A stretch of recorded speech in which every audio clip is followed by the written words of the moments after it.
बिस्मिल्लाहिर्रहमानिर्रहीम। अस्सलाम वालेकुम अज़ीज़ तलबा, हम हिस्सा नसर से सबक कर रहे हैं। सबक में हमने स्मार्ट सिलेबस का पिछले लेक्चर्स में दूसरा सबक हमने ख़त्म किया है, मुझे मेरे दोस्तों से बचाओ। सजाद हैदर यल्दरम का लिखा हुआ वो सबक था। आज हम स्मार्ट सिलेबस का तीसरा सबक शुरू करेंगे। तीसरा सबक जो है ना, मुलम्मा है। मुलम्मा जिसका मतलब रियाकारी, दिखावा। इसकी मुसन्निफ़ा है हाजरा मसरूर। हाजरा मसरूर एक अफसाना निगार हैं। कौन है अफसाना निगार हाजरा मसरूर। इनका ज़माना जो है ना वो 1929 से शुरू होता है और 2012 तक जाता है। मतलब कि आपकी पैदाइश होती है 1929 में और आप जो है ना 2012 में वफ़ात पा जाती हैं। थोड़ा सा मैंने इनका तारुफ लिख दिया है जो कि समझना ज़रूरी है आपके लिए।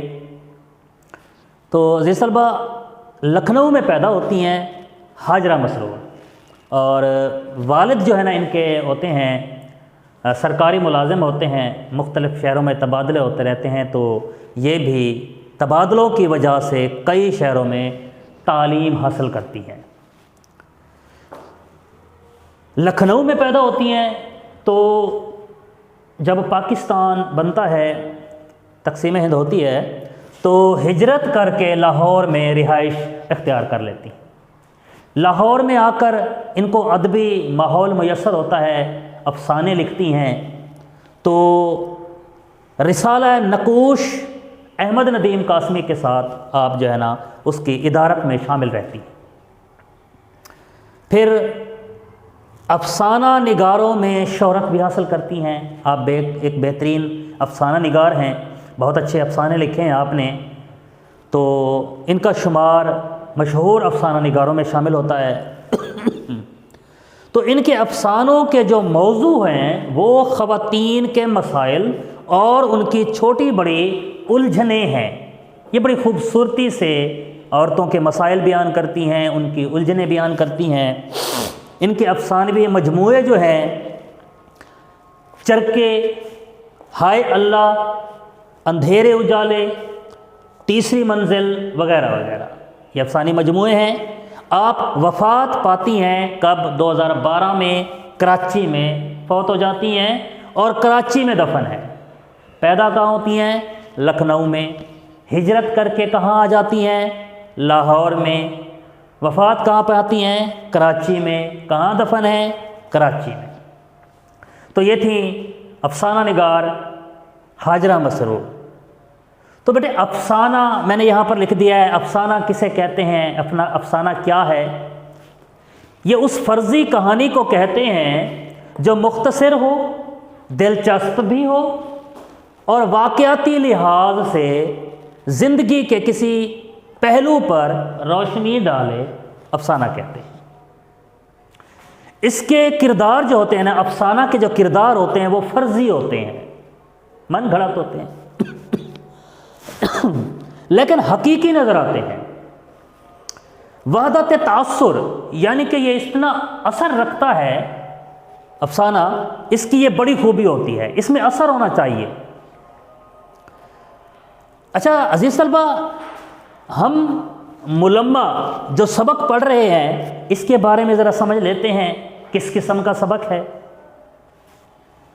इस कहानी का जो मरकज़ी ख़याल है वो क्या है कि इंसान को बनावट, रियाकारी और मुलम्मा से काम नहीं लेना चाहिए। दुनिया में हर तरह के लोग मौजूद हैं, अपने आप को वैसा ही ज़ाहिर करना चाहिए जैसा कि हकीकत में हम होते हैं। इंसान को मुनाफ़क़त नहीं अपनानी चाहिए, मुलम्मा नहीं दिखाना चाहिए कि इंसान का अंदर कुछ और बाहर कुछ।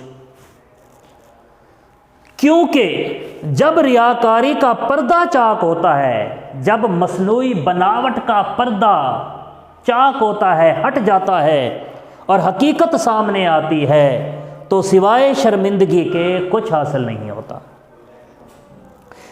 इंसान अपने ऊपर बनावट का लिबादा اوڑھ کر اپنی اصل کو بھول جانا چاہتا ہے، اس کا مقصد دوسروں کو متاثر کرنا ہے۔ یہ ہے ملمہ۔ اس افسانے میں جو ہم سبق پڑھیں گے، اس افسانے میں لڑکی کا اپنا برقع جو گو قیمتی ہوتا ہے، لڑکی نے ایک برقع لیا ہوتا ہے، پہنا ہوتا ہے، وہ بڑا قیمتی ہوتا ہے، اس نے وہ اپنی خالہ سے مانگا ہوتا ہے، لیکن مانگے کا تھا، اور اصل میں وہ لڑکی غریب تھی۔ اس نے محض ایک قیمتی اوور کوٹ کی وجہ سے نوجوان کو بھی کوئی امیر زیادہ سمجھ لیتی ہے، حالانکہ وہ بھی ایک غریب بیوہ کا غریب لڑکا ہوتا ہے۔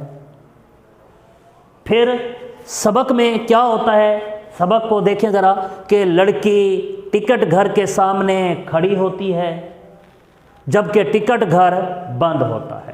پہلے صفحات میں یہ باتیں ہیں کہ لڑکی ٹکٹ گھر جو ہے اسٹیشن پر پہنچتی ہے، ریلوے اسٹیشن پر، وہاں پر ٹکٹ گھر کے سامنے جا کر کھڑی ہوتی ہے، کلی بھی اس کے ساتھ ہوتا ہے جو اس کا سامان اٹھائے ہوتا ہے۔ کلی نے بتایا کہ یہ گاڑی ہمیشہ دیر سے آتی ہے، وہ بیٹھنے کے لیے جگہ تلاش کرتی ہے، کوئی اچھی جگہ مل جائے، کیونکہ اس نے قیمتی برقع جو اوڑھ رکھا ہوتا ہے، کہیں جگہ نہیں ملتی، کھڑی رہتی ہے۔ لوگ پلیٹ فارم پر سوئے ہوتے ہیں، جیسے انہیں احساس ہی نہیں ہوتا کہ وہ کہیں انہوں نے کہیں جانا بھی ہے۔ بہرحال آگے لکھتی ہے مصنفہ کہ لڑکی نے ایک نوجوان کو دیکھا اسی اسٹیشن پر جو قیمتی اوور کوٹ پہنے اس کی طرف آ رہا ہوتا ہے۔ وہ لڑکا اس کے پاس سے گزر جاتا ہے اور لڑکی اس کو امیر زیادہ سمجھ لیتی ہے۔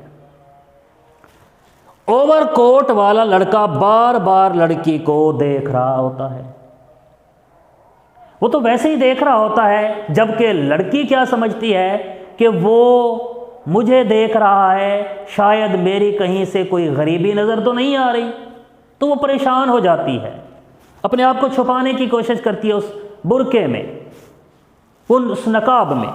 وہ نہیں چاہتی کہ اس کی غربت کا اظہار اس امیر لڑکے پر ہو۔ لڑکی اپنے چچا کی عیادت کے لیے جا رہی ہے، تو اگلے صفحات میں کیا ہے کہ لڑکی کس وجہ سے کہیں اور شہر جا رہی ہوتی ہے، اپنے چچا کی عیادت کے لیے جا رہی ہوتی ہے۔ لڑکی نے اکیلے ہی سفر کرنے کی ضد بھی کرتی ہے، گھر والے کہتے ہیں کہ اپنے چھوٹے بھائی کو ساتھ لے جاؤ۔ آگے سے وہ کیا جواب دیتی ہے کہ میں کوئی لڈو پیڑا ہوں جو کوئی مجھے کھا لے گا اور میرے بھائی کو دیکھ کر اگل دے گا۔ بہرحال لڑکی جو ہے نا تھرڈ کلاس کا ٹکٹ بھی لیتی ہے، غریب جو ہوتی ہے تو تھرڈ کلاس کا ٹکٹ لیتی ہے۔ وہ ادھر ادھر دیکھتی رہتی ہے، کیا دیکھتی رہتی ہے کہ کہیں وہ لڑکا تو اسے نہیں دیکھ رہا، اتنا تھرڈ کلاس کا ٹکٹ خریدتے ہوئے کہ لڑکا اسے تھرڈ کلاس کا ٹکٹ خریدتے دیکھ نہ لے۔ تو وہ اسے اس بات کا ڈر ہوتا ہے کہ اس لڑکے کے سامنے میری یہ غربت جو ہے نا اس کا پردہ نہ چاک ہو جائے۔ بہرحال اپنے آپ کو بھرپور طریقے سے چھپانے کی کوشش کرتی ہے اس نقاب میں، اس پردے میں۔ تو عزیز طلبہ، آپ نے یہ سمجھا، دیکھا کہ یہ جو ہے نا سبق ایک ملمہ جو دکھاوا ہے، انسان کو دکھاوا نہیں کرنا چاہیے۔ بہرحال ہم اس کا باقی حصہ اگلے لیکچر میں پڑھیں گے، مکمل طور پر پھر وضاحت بھی کریں گے۔ تب تک کے لیے اللہ حافظ۔